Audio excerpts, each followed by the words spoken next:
And we're back, and once again, it is Kitsune Tales, Kiri Percent with Debonair. Debonair, take it away. Hello, everybody. Welcome back. We escaped from the void where we had been captured, so you should be able to see us now, which should be exciting. So just to reintroduce real quick, since we had a little technical hiccup there, my name is Debonair VT, but you can call me Bo, and I have with me the lovely. I'm Rally. And I'm Nico. Awesome. Okay, so as we mentioned before, the magic postcard is truly magical. We have set all of these values to 1 because it will help us later. No, I don't know why.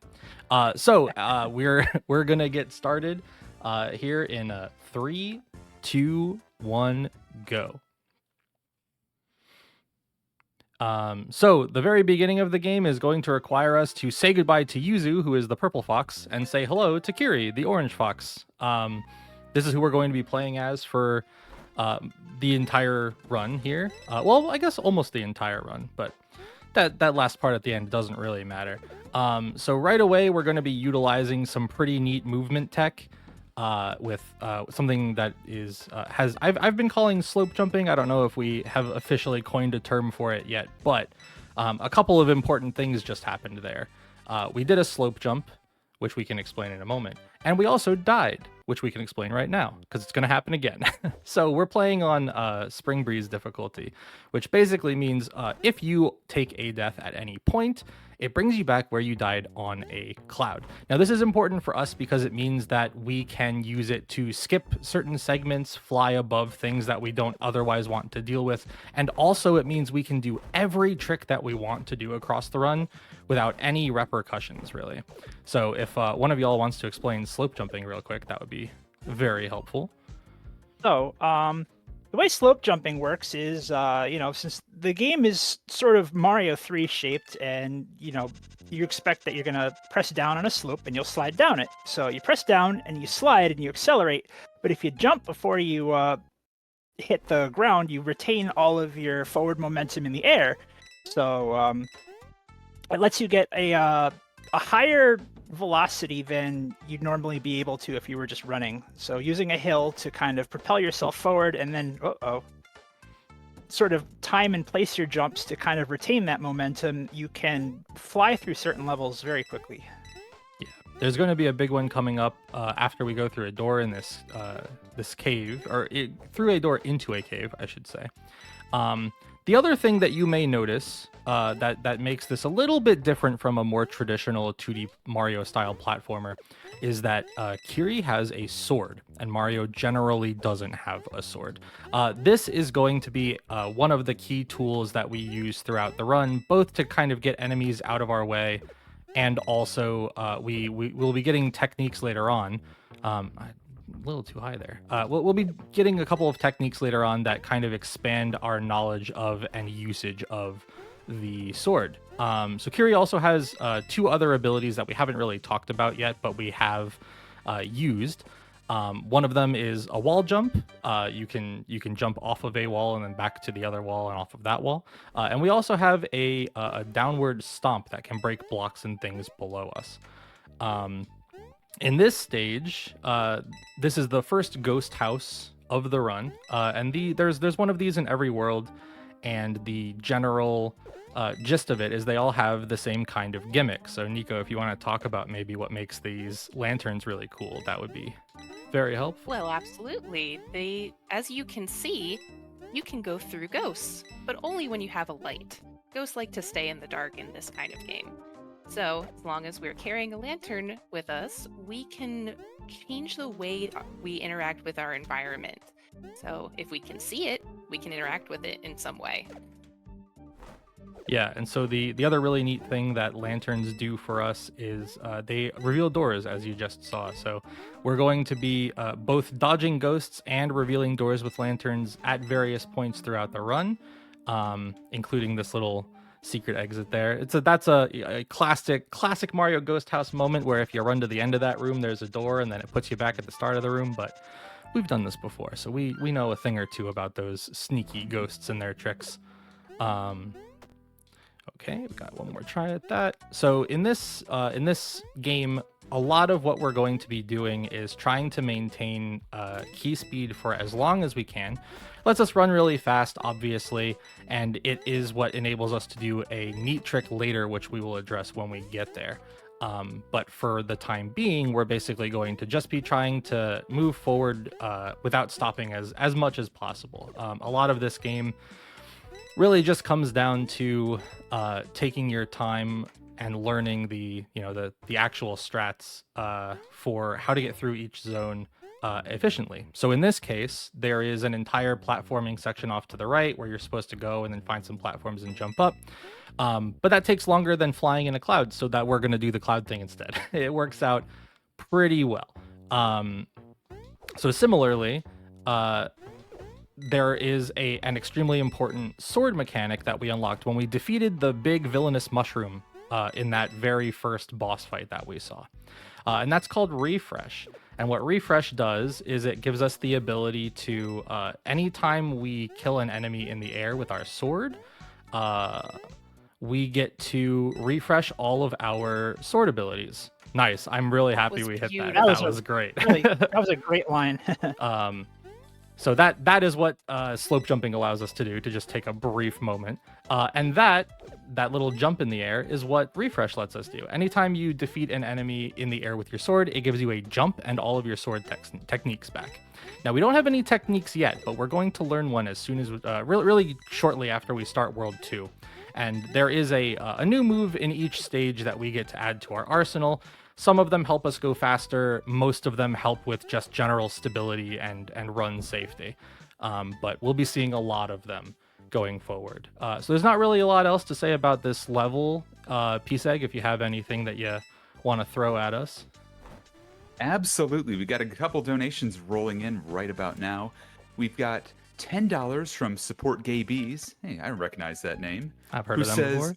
Yeah, heard of them. It seems like they run Legend of Zelda very quickly. They say, I've never seen Peglin, but I Googled the characters, and this one's got a funny hat. And that goes to Baladin as the character choice for tomorrow's Peglin run. We've also got $10 from Aston, who says, donating for Kitsune Tales. It's cool. Hey, Aston. Thank you, Aston. Thanks, If Aston. you got a little more time, if you don't mind, Yeah, I'd absolutely. talk about what we're supporting here. So welcome on in, everybody. If you're here for a cool Kitsune Tales run, you're in the right spot. We are supporting the Transgender Law Center. And you might ask, what is that? Well, the Transgender Law Center is the largest national trans-led organization advocating self-determination for all people. Since 2002, they've been organizing, assisting, informing, and empowering thousands of individual community members towards a long-term national trans-led movement for liberation. And if you want more information or just want to donate to the cause, ! Donate. I see it's already been done in chat to donate and help out not only this cause, but this marathon, I should say, but also TLC. Back to you. Thanks for that very much. Yeah, Transgender Law Center is an absolutely phenomenal charity. Y'all should definitely get the donations in for it. We just finished up. Who was that we just saw? The cat merchant. He's that cat guy. He's a fun little guy. We're gonna see him like 2 more times this run. He may or may not have something that's important to us. His function in the game is he's kind of he's a very like the Duke Resident Evil Village kind of character. He runs a store, and he's generally friendly with our character. He plays mini games with us as we go. So if you recall Toad Houses, from the Mario style games, it's like that. There's some cards, some wheels, a special game, fun stuff.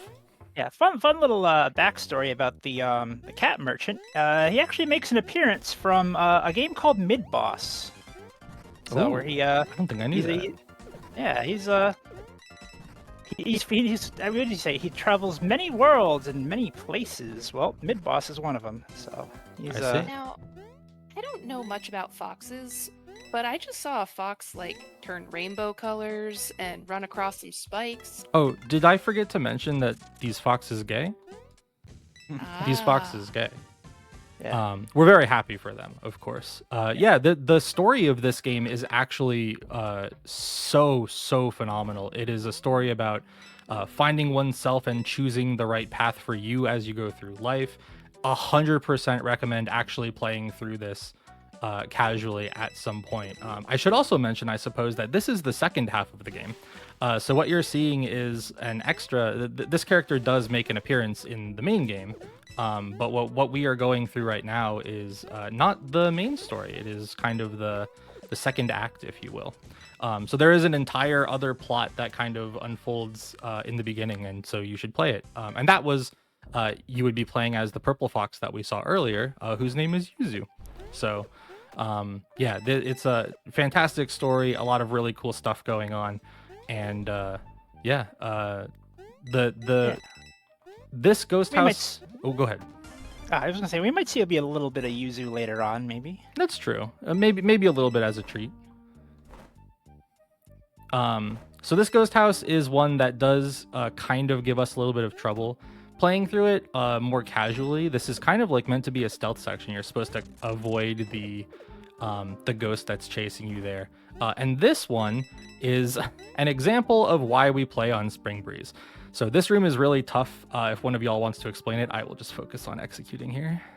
So what we're supposed to be doing in this level is you ascend through this vertical column with the horizontally moving platforms. But what Debonair has found is that if you sort of just use the respawn platform, push yourself into the wall, when you respawn, you'll be outside of the collision area and it won't kill you again. So you can kind of bypass a lot of the hazards and just kind of zip up through it. I'm really happy we got that too, because if you missed That was very nicely done. that last clip at the top requires you to jump at a very precise timing, and if you miss it, you fall all the way back down and lose a good bit of time. So I'm very happy that we didn't lose time there. But yeah, now we're gonna fight our first mini boss. These are kind of your run-of-the-mill mid castle mini bosses from a Mario game. They're the boom boom. They're boom boom, yeah. The AI is relatively straightforward. After you hit them, they try to jump away from you to the corner on the half of the stage that you are not in. So you can kind of abuse that a little bit and make them attack a little faster. Now this fine friend is someone who is going to be very important throughout the run, even though we're only going to see her a couple of times. Nico, do you want to explain Erin? Sure thing. So Erin is a mentor character to our wonderful orange fox here. She will give us our abilities that we are going to use for our movement tech, for our dodging enemies tech, and for generally going fast. Yeah, like right there, see that Debonair unlocked a kind of a forward-moving air dash move that they didn't have before. That you'll open up a lot of that combined with the refresh, being able to kill an enemy and get your air jump. That kind of gives Kiri a lot of air mobility, which kind of gives her her playstyle like a really unique feel. Yeah, so we're going to end up getting a variety of... Oops. All right, well, that wasn't the guy. This is the guy now. We're going to get a variety of moves through Erin as the story goes on. The general idea is that Erin is, as Nico said, Kiri's mentor character. That's how Kiri has learned how to do sword stuff so far. So the general idea is there is a bad guy who doesn't like Kiri very much, and Erin does like Kiri. Bad guy wants to, wants Erin to help deal with Kiri, and Erin is telling us, I have to fight you, but never fighting us at full strength, with the intention being, you have to learn how to do these things, they will help you. So super neat little detail that we love. But also, Erin is the one who basically enables us to do all of the really ridiculous stuff we're going to see towards the end of the game. So once we finish the World 3 Erin fight, we will have the core of the abilities that we really want to have as the rest of the game goes on. And here's a very good example of a refresh. You just keep getting it Very back. nice example. But yeah, once we finish the World 3 Erin fight, we're going to be we're basically going to have the entire kit. We do use the ability you get in World 4 a little bit, but it's nowhere near as prevalent as the first two. And once we get the ability in World 5, which is I think by far the coolest one, that is when the game really becomes a you can kind of get away with basically whatever you want at that point. Nobody can stop you. You have truly become ungovernable. So in levels like this, like 2-6, where we're going to be climbing quite a bit, dying is generally advisable unless you have good speed and there are enemies kind of giving you a really nice line to set yourself up with a some kind of cancel for your refresh. Yeah, So we're going to be doing a lot of death abuse to climb, basically. Yeah, there are there's three different different play style options, and two of them do work in the traditional Mario sense of if you die, you restart from your last checkpoint. For speed purposes, though, this one's the fastest. Yep. Yeah, there is like a medium difficulty that lets you use items in the middle of levels, and there is a hard difficulty that just hard resets you. So for our purposes, obviously, we really like being able to clip into walls and things, so being able to come back on a cloud is very, very good. And now we're going to have our first boss fight. This is the boss that everybody likes the most. He's very, very polite, very kind. He observes the ritual very well. And we're just going to make short work of him here and then kind of move on with our day. Good fight, guy. GG's. GG's. Okay, so that's World 2 done. Making pretty good time, too. Heading into World 3 now. So World 3 is the very underwater stage. And that little cat icon down on the bottom left is going to be the first of 2 times that we're going to be paying our cat merchant friend a visit. And we'll talk more about that when we get there. But the World 3 stages are a lot of avoiding being in the water if possible. And if we are in the water, we're going to be using slides and blade dashes, like so, because they do not care about the fact that you're in the water. You just keep your momentum. So both sliding, which we did before we got blade dash, and blade dashing kind of just keep you going at a constant speed while underwater, which is very cool. So I think we're gonna go chat with our friend the cat merchant here, and we're gonna play a game. We're gonna play a game that everybody in chat should know how to win. Yeah, press pick a door, chat. 1, 2, or 3. Yeah, which door do you want, chat? Okay, you were wrong. We were supposed to switch there, but because of the magic postcard, we know that cloud is always going to be on the left-hand side. So you shouldn't actually change. I don't know why. I just know that it works. That's the essence of magic. Yeah, if anyone wants to pick up this game and figure out the magic for themselves, that would be very helpful. Yes, you should absolutely do that. I've currently got a spreadsheet going of all of the different options on the Magic postcard page, and I have not yet been able to figure out why the things work the way they do. I just know that they do. So there is going to be one more Monty Hall game that we play with our cat merchant friend. It's going to be in World 5 right after we finish 5-2. And the first level that we need a cloud for is 5-3, and we'll kind of talk about that more when we get there. But a lot of our water movement is going to be dictated by like getting these refreshes after blade dashes to kind of maintain horizontal momentum. There's not really a whole lot else to say about this stage in particular. Peace Egg, if you have more things coming in you want to... Yeah, I'd love to talk. Well, for one thing, I'd love to talk about why I think the Monty Hall problem is, well, technically true, also kind of a load of illusion. But I don't have enough time here on the marathon to get into that whole ordeal. And frankly, I don't think any of you want to hear that. So I will instead say we are about $175 away from a real landmark milestone for Speed4 TLC. That would be $2,500. And if you can get us there, if you can help us get us there, chat, ! Donate, we will have not only one Balatro run, we'll have 2. We'll have one 3-deck random seed, as you might play it at home, but then we'll have one where we just pick a seed and completely break the game. And I think you want to see that, so be sure to get those donations in. I know I want to see that, chat. You got to show up today, guys. Come on now. Everybody wants more Balatro. I know y'all are playing it on your phones while you're playing it on your computer. Don't give me that. Donate to make sure we get more card games. Come on now. Absolutely. All right. So this is another one of those ghost house stages. This one is, I think, probably the most unique one because it's all underwater for the most part. And we really want to keep these flippers. Okay. Okay, that's fine. All right. Well, we're going to use clouds instead then to get down there. The reason we want to keep the flippers is because swimming is very slow. Kiri goes down at a very set pace, and it's a lot more difficult to control if you are not in swim gear. But what we need to do when we get down here is grab a lantern that we are, familiar with, to dodge the ghosts on the way up, and then we also need to dodge the fish on the way up. So what we normally carry that in the. I didn't know that. Oh, that you can carry it in the cloud? This is new to me. This is backup technology. Normally we would like to have fins here because it lets you go far faster and it's a lot easier to control.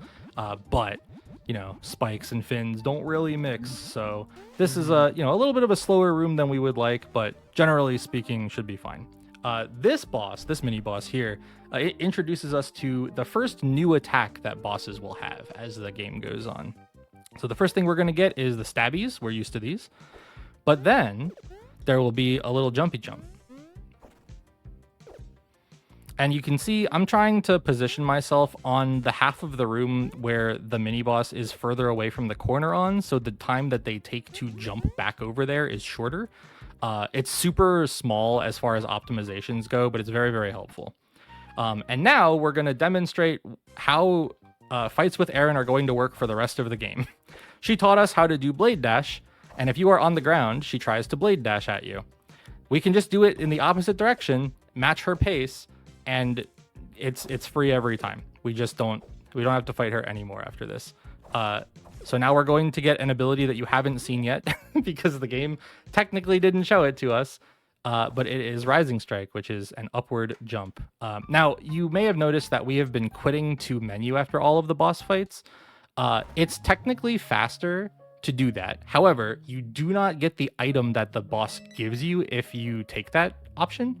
So it is...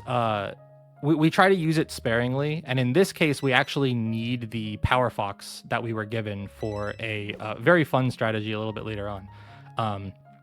In this stage, if we had the flippers still, or we had fought the dogs from this stage, the little Hammer Bro guys, we would be trying to actually navigate this. But because we don't, it's going to be extremely slow for us to weave in and out and around all of these electric eels.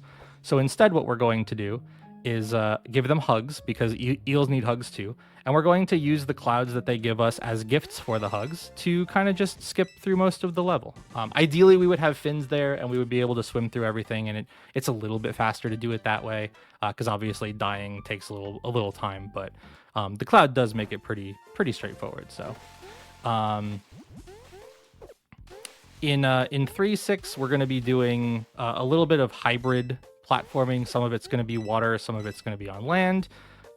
There's not really a lot to say here, but maybe we want to talk about how about the abilities that we have so far. Maybe kind of explain how we use the uppercut to get ourselves out of sticky situations sometimes. Yeah. Usually, when you're playing a platformer like this, sometimes you'll miss your jump, and just by sheer chance, you will find yourself falling down in a little pit. And since Kiri has this Rising Strike, if you kind of miss time one of your jumps, she's able to use that as kind of like a second air jump, and you can, give yourself a boost up and then wall bounce off a wall, and it really helps recover a lot from mistimings and mistakes and everything. So it can be really life-saving in times where going fast and trying to be precise can be really dangerous. Yeah. It is also one of the abilities that gets refreshed when you kill an enemy in the air. So if you need to move vertically and you have the ability to chain vertically aligned enemies together, you can go upwards very quickly with it. So it would be very helpful to have it on a level like 2.6, but we sadly don't. Okay, so we do have fins for this level. We're not going to worry about using them here though, because this first screen is very short, and we're going to be doing the funny Power Fox strategy for the second screen, so we really actually don't need the fins here at all. All right, who's ready to play the game? Hydration check, chat room. Make sure that you get your water. Yeah. If you've got some snacks, get some of those. Oh, good, we did it. Yeah. GG's. GG's. Good job, everybody. I'm proud of all of you. That was a difficult one. All right, so now we're gonna go into the boss for World 3 and start prepping for World 4. Nico, do you want to talk about the what is in store for us once we reach Iceland? Yes. I don't have my notes in front of me, so I apologize. I see. Well, the main takeaway is that there is going to be ice basically all over the stage, and it functions the way that you would expect it to. Yuzu, our other fox friend, has an ability that helps her avoid this. She kind of turns into a little snowman fox, and it gives her a little bit of extra control while on the ice. Now, Kiri doesn't have access to that, but Kiri has a sword, so it doesn't really matter if we are slip sliding around, because if we're sliding towards enemies, we can make it so that we're not sliding towards enemies anymore, you know? So it does help out a little bit in that regard. But also, a lot of this is going to be just kind of, we're going to be putting together a lot of the abilities that we've acquired so far. The slope jumping, plus horizontal slashes, plus vertical slashes, plus death boosting and things like that. 4-2 is a really good example of the kind of movement that you can get when all of these things work together. Such a good line. It's a really cool... The whole stage is really cool, but this was for a very long time my favorite stage to execute. I think it's currently the Ghost House in World 6, which we will see later, but yeah, there's a ton that you can do with these movement tools. It's super duper freeform, very, very cool to really put it all together and give it a try. 4-3 is an interesting stage. I love and hate this stage. It's a really neat idea, like conceptually doing this, like the ceiling and the floor kind of move every time you hit a button is great. But I haven't been able to find a way to cheat yet. And I really want to do that. So again, if anybody wants to pick up this game and try to break this stage so that it's faster than what it's going to take us, hit me up. I need that. I need that in my life badly. But yeah, we're after this, we're going to be going into the Ghost House for World 4. And this Ghost House is pretty unique. This one plays a lot with the light mechanics, Nico, that you were talking about earlier. Mm-hmm. If you have your X-ray goggles, now would be a great time to put them on, because we're going to be standing on things that we can't see. Yeah, make sure you pack a flashlight for this one. Yes. So unfortunately, Kiri took the sword at character creation and not the flashlight. So we're going to be doing this all based on what the stage has for us on the right-hand side. Oh, I missed that a little bit. Oh, come on now. Okay. These little blocks are being pains today. All good though. Okay. So there is obviously quite a lot of platforming to do here, and it is very specific. And if you miss anything, you you take a trip. You take a trip down, which is a lot less good than we would normally like. This room doesn't really have anything to hug and get a cloud from, so you kind of got to do it. Yeah, you just gotta do it correctly, which can be difficult at times. Okay, so now we're on this mini boss. This guy mixes it up a little bit. First, there's gonna be a little run and then a jump. Then we're gonna get a slash. And so you see, like, I had to cross the center line there to get them to jump back over to the short side. But then all of the jumps take significantly less time. So it's a really small optimization for the boss AI, but it helps in the long run. And now we're going to get the third and probably least used ability. Unfortunately, I really like it. It just doesn't have a lot of practical uses for what we do in the speedrun until like 6.2. But we're going to be getting Full Metal Geta, which she just did there, that dive kick. And that lets us go to the ground with a hitbox out, so we can kind of take out enemies on our way. But it lets us descend very quickly, which is oftentimes something that we don't really need to do. Yeah, there's she has the stomp that breaks blocks that Debonair was using earlier. The dive kick does not break blocks, so it's sort of similar but with a different utility to it. Yes. Okay.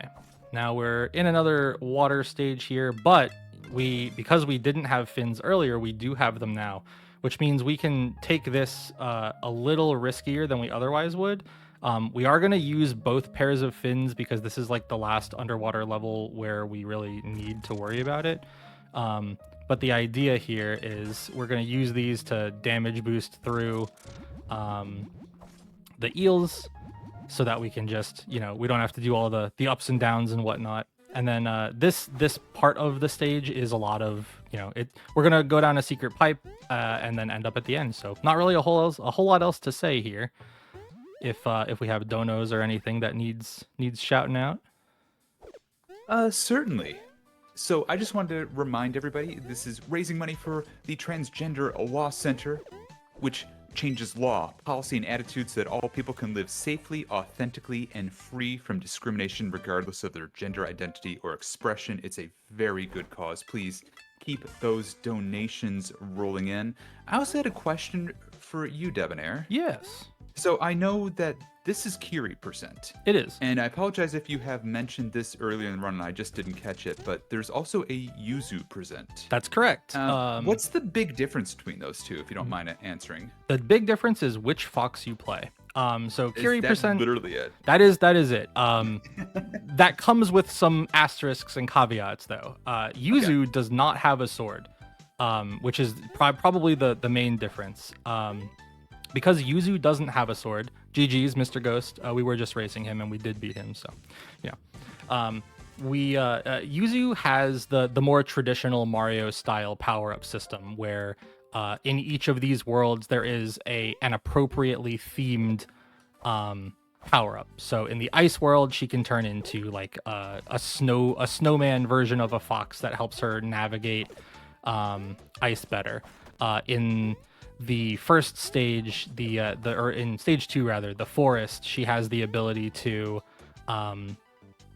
drill down through blocks, because that is also not an ability she has off the rip. That's something that she needs to pick up. So rather than having a sword, Yuzu has a much more interesting, well, I don't know if much more interesting, but a very different kit than what we deal with on the Kiri half of the run. So, and that the Yuzu % is just the first half of the game. So there's actually a couple of things that you don't get in Yuzu %, like fighting Aaron and the final boss that we'll fight here in a little bit. So it's a little bit shorter, a little more familiar for what you would be used to with a standard Mario-like game. But yeah, they are genuinely just like the purple fox does more Mario stuff and the orange fox does what she wants because she has a sword. Amazing. Thank you so much for that explanation. I appreciate that. Sure thing. So now we're getting into World 5, and World 5 is the penultimate world. Our goal in this stage is to get the goal is to clear it. Oh, we might not make that yet. Okay. What we were attempting there was a very, very tight cycle. You can squeeze under that floating log to get up here, and then chain a couple of refresh kills off of those two enemies to get up and around. But unfortunately, we bonked.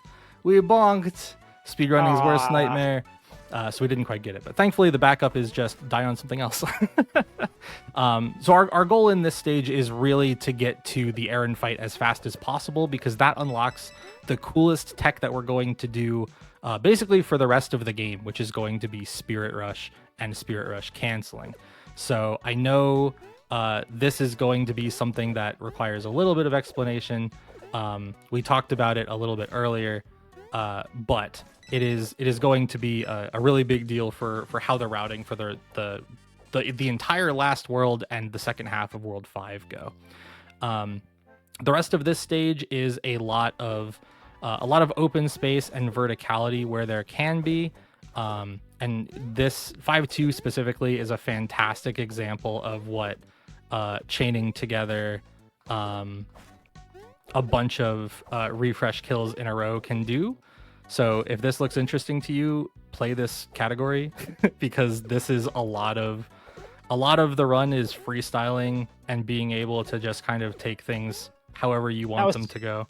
Super clean. Thank you. It's so interesting seeing yes, I know. It's interesting seeing levels like this be run at such a high skill level because even casually on this what is it, spring breeze, fresh breeze difficulty, it is really easy to just pick up, play, experiment, and be able to optimize something that fits your unique play style as a runner. For sure. And right now, my unique playstyle is going quickly and not doing a level that takes a long time. So we used one of our 2 guaranteed clouds from our cat merchant friend for 5-3. This level is really cool casually. You are supposed to follow a platform that floats through a bunch of obstacles, and you have to dodge those while dealing with some enemies to get to the end up here. But as you might imagine, that it's a lot of work and it's a little slow. So instead, we use a cloud and we just avoid all of that because it's faster to do this instead. It's essentially the P-Wing. Yeah, it just kind of lets you do what you need to do throughout each level. Because we got through screen 1, there's a lot less that we have to worry about now. Screen 2, as you can see, has a lot more enemies than what we saw on screen 1, which means that as far as doing Kiri refresh stuff is concerned, it's extremely efficient. And we lose a lot less time if we were to get hit in 5-3 than if we were to get hit, or the second screen than the first screen. We're going to deal with some dogs real quick. This is very good. This is like the first fast cycle we've had all day, which is kind of unfortunate because obviously them walking around loses a bunch of time, but at least they're gone now. We don't have to worry about them for a little bit. So this ghost house doesn't have a lot of special stuff going for it. It is, a pretty standard, it's just a cycle-based ghost house stuff. So this is another great time for more if we have it. Absolutely. I'd love to. Holy heck. I am going to pause what I was about to say and say we got a huge donation coming in. Oh my goodness. $500. Yo! From Juno. Juno, you're a real one, Juno. GG's. Thank you so much. Absolutely a real one. And they say, pretty smooth flying, Fox. Oh my gosh, I even have to just take a step back myself and see that just put us over the $2,500 barrier. We are going to get extra Balatro, ladies and gentlemen. Yeah, let's go. Yeah. Just want to So thank you so much. That's going to go to such a great cause with the Transgender Law Center. Thank you so much for that very kind donation. Yeah. Trans rights, they're worth fighting for. Yes, Trans indeed. rights. Okay. So we are doing much the same that we have done so far for this. This one's a little tricky. It tries to trick you into thinking that it's going to walk up and stab you, but then jumps on you. It still catches me to this day. All right, now we're gonna get probably the coolest ability ever, and we're gonna see what it looks like when it doesn't work. Because we never let Aaron actually do that to us. But basically what's going to happen is we're going to... okay. That worked out. Nice recover. Nice recover. That's close. Okay. We are going to be using that ability properly, which is to say we're going to be using it improperly for basically the rest of the run. So the first opportunity we have is going to be in this stage. Now, this is Spirit Rush, and the way that Spirit Rush works is you have to reach the requisite speed, which in our case is... oh, I thought that stork was going to catch me. Okay. In our case, this is P speed, and as you can see, in the same way that slope jumping lets you maintain your momentum all the way through to the end of the stage, you can do it with this too, but you can do this at literally any point that you have a runway to set it up. So this is going to be our primary mode of going fast movement for basically everything until the end of the game. Kiri has achieved her final form. Yes, we now have, we've collected all of the Infinity Stones, as it were. We have all of the cool power-ups and stuff. And now we kind of just get to chain things together however we want. 5-6 is a little interesting because there's a lot of these water channels that kind of go up and down. There's not a ton of space to build up P speed, and the places that you can, Spirit Rush specifically isn't super duper useful because of reasons like this. There's just a lot of stuff that kind of is always moving, and you can't hit a really good line in that section, but we did that pretty quickly. We're now going to do our first of 2 tower climbs. This one is the much longer one that I'm sure there is a faster way to ascend, but we're going to use the cloud for this since we can guarantee ourselves 2. So we are just going to be flying up and around all of the enemies here until the top. So there's really not a lot to say in here if we have additional things that we want to throw out there for donations or incentives that are coming up, anything like that. Absolutely. Before I got absolutely flummoxed by that incredible donation earlier, I was about to talk about some polls we've got going on. We've got a few naming incentives out there if you want to throw out a name for the player, for the rival, for Eevee, for Starmie, for the game. Let's go Eevee. Right now, I'm checking just to make sure. If you want to challenge the player name as something other than Pikachu, you want a different rival than Denial, you want a different Eevee than Gus Gus, or you want a different Starmie name than Treasure, get your donations rolling in and be sure to add the name you want in your comment. And that goes to same cause. You can have that alongside trying to get us closer to, hey, we were going for 2,500, but 3,000 is pretty good too. Yeah, let's get 3,000, y'all. We can I think totally so. get I think there. we should. Yeah. So do you want to talk about what just happened? Sure. Well, So I saw there was a boss, but Yeah. it disappeared right away. Yeah, Yeah. Nico, you want to talk about that one? you should, yeah. Yeah, absolutely. So, because of video game logic, programming, magic, Bo was the discoverer of a very quick skip. So if you bring our lovely boss friend over to the very edge of the platform and do a little foxmanship, he just disappears. He's done. Yeah, so the what we think it is, we're fairly certain that the cause of this right now is there is a kill plane at the bottom of the screen, and the boss is not programmed to stop falling if you hit him. So if you always run at him in the exact same way and you do an uppercut at the end, you will hit him, force him to fall into the death plane, and then he dies without being able to do the rest of the fight. So that is what has been named the bow skip, because I found it while playing casually, but was not aware that was the moniker that it had earned until far later. But yeah, so that's my fun little I say my little contribution to this run. But the route is that. So but I yeah, gotta say that I'm real impressed that you just kind of hit that whole level while narrating a different level. yeah, there's a lot of cool stages that you gotta just build up the muscle memory for, and 6-3 is one of them. There are 2 very early SRCs, and you have to basically hit the first one super duper cleanly to be able to get the second one. So I'm stoked that we did that. But yeah, that was a little bit of brain off for focus mode, you know. While talking. yeah. Yeah. Took a death there, but that's okay. Oh, almost. Oh, if I slid, I almost. think I would have had that. That's all right though. Just a couple of seconds.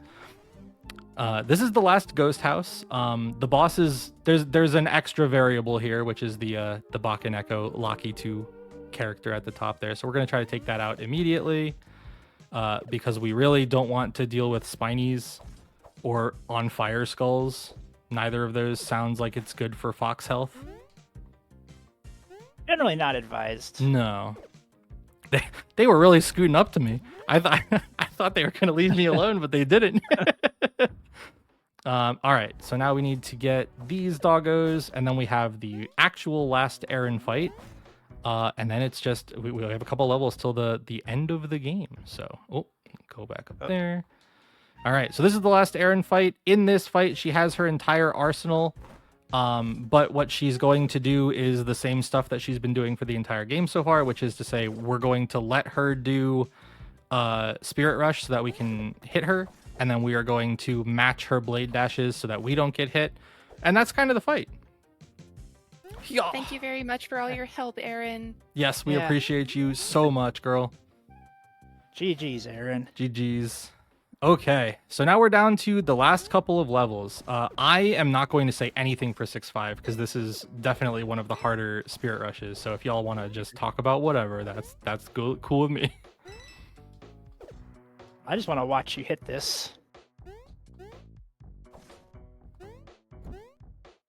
All right, nice. So, what Bo's gonna try to do here is, this is a very, Ooh, the end half of this is a platform jump. We off of a lot of the enemies that you just saw there. beautiful So- job. Nice. So, just keeping that momentum and being able to refresh and re-jump off the enemies will let them kind of skip across them like that, and that's kind of why they needed a bit of quiet time. But Yeah, that Oh. was phenomenal. I'm Yeah. super Oh. happy with that stage. Thank you very much. yeah. And now we're doing the second tower climb. Now we don't have a cloud for this one, but we don't really need one because it's so much shorter. Oh, Oh, just barely missed our Tanuki friend up top. That's all right. See you fellas later. Okay, so there's one level left, and then we fight a boss, and then we fight a boss, and then the game is over. So yeah, I mean we're making phenomenal time so far. So for 6-7, the way that you're supposed to do this is by using the stomp or Yuzu's leaf hat to kind of drill through the blocks, and then you're supposed to bounce over them. So we do stompless, which is, of course, you can set up so that you land right on the side of that block, and the lava can't actually hit you when you're there. Oh, I didn't expect that to kill him. I thought I was going to get an uppercut. That's fine, though. We're dying in this level anyway for other reasons. There's a secret. There is a secret on the bottom of this thing. Everybody keep this to yourselves, okay? Nobody needs to know that there's an exit here, all right? Don't tell anybody. wait, that well went up. No, it didn't. Yeah. It didn't. Oh, No. You didn't see okay. nothing. Didn't see anything. Okay. Nobody Yeah. saw anything. Okay. Saw what? Yeah, exactly. Thank you. So now we're gonna fight the last boss before the last boss. So this is the last guardian. This stage is a really neat take on a boss fight because the entire thing is like he's supposed to be a commander, and so his army is the thing that you fight. You have to like outmaneuver the army, which is really, really neat. It's a really novel take on a standard boss. And then yeah, so now we're going to go to the elemental prison, and we're going to save the person that we've been seeing the whole time. Oh, look, and Yuzu's here. How- Can I how- jump in here real Final quick? boss. Yes. Yes. Just very quick, we got a $100 donation from 12th Gear, who says this is Oh. such an important cause. Thanks for raising so much already. Y'all, that puts us like $75 away from 3,000. Let's go. Let's go. Let's go, Less gamers. than like we just have a very few minutes to get the end Yeah. here. We are within a minute of the run ending. So if you want to get any donos in before this run is over, make sure you get them in right now. We're going to be hitting the boss one more time with Yuzu, and then we're going to be switching to Kiri, and we're going to do a quick little shindig with the boss, final little segment, and then we're going to be jumping on his head and calling it a day. So there's one more little part here. And then we will be mashing. We're going to need your Yeah. help, chat. We need the text to move faster than it normally does for reasons. Oh, I didn't get the dive kick. That's all right though. That's less all right. Ah, that's unfortunate. He normally doesn't bring the block out. I think we should be okay though. Put the other one out now, please. Okay, we're fine. Ah, We're rough gonna get very close Yeah. here. All right, I'm mashing. Chat, I need you to tell Alright, these go fast. foxes to talk faster. talk fast. Talk Talk fast. fast. Talk fast. Hurry it up, ladies. We got places to be. So the current world Chat. record is 48:46 for the record. We're going to world record, everybody. You were all here. Oh my goodness. And how fast? Time. Time.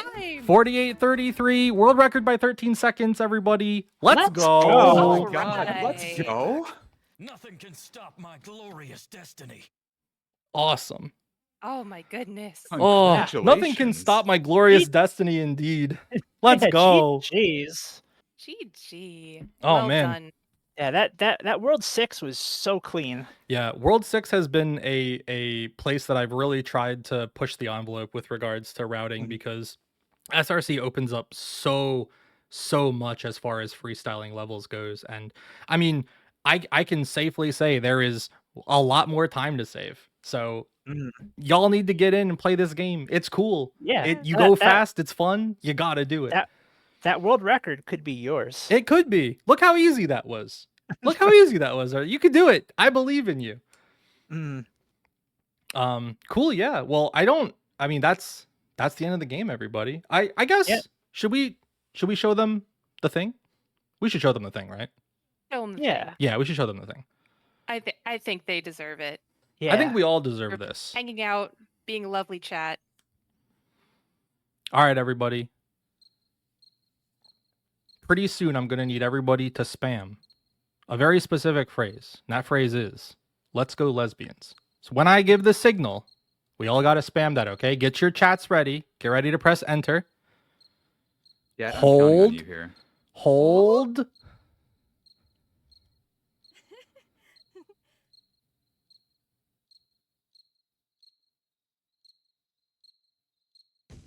Let's go lesbians! Go! Let's go. Let's go, lesbians.